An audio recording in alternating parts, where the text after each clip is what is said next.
Hi, this is Delta Victorious. I'm here to read another poem from my book, Convolution Juxtapositions. But first, check out my GoFundMe project, Publish Me, and keep creativity.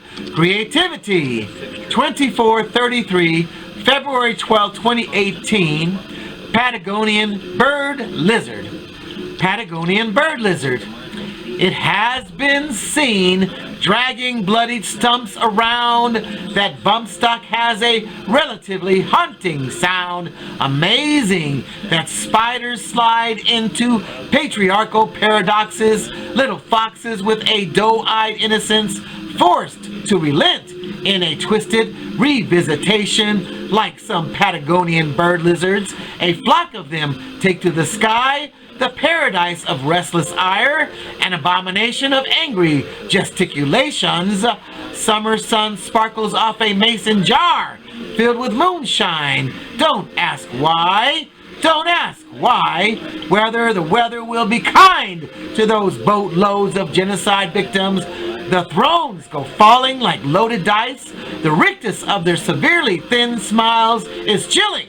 Imagine Iraq with moss on top in a stream filled with meandering white fairies woven along a secret mystical trail full of enchanted echoes. Along comes a whirling cursive spell overshadowing this secluded tranquil glade. Stomping feet tread gleefully with violent speed, violent and intentionally mean-spiritedly.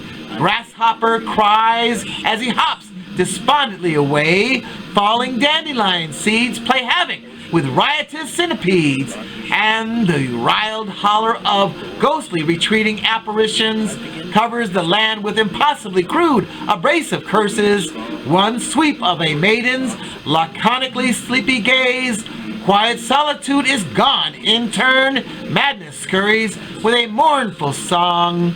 Dispatched by a wickedly metastasized mistrust, queasy misalignments and steep, weak trees fall quickly in the sun, while virgins pile flowers and watch the world unravel into a dream of frolicking, fecund freedoms, into a dream of frolicky, fecund freedoms. And that was poem number 2433, February 12, 2018, Patagonian bird lizard. And now, check out my GoFundMe project, Publish Me, and keep creativity. This is Delta Victorious, the unsung poet. I thank you.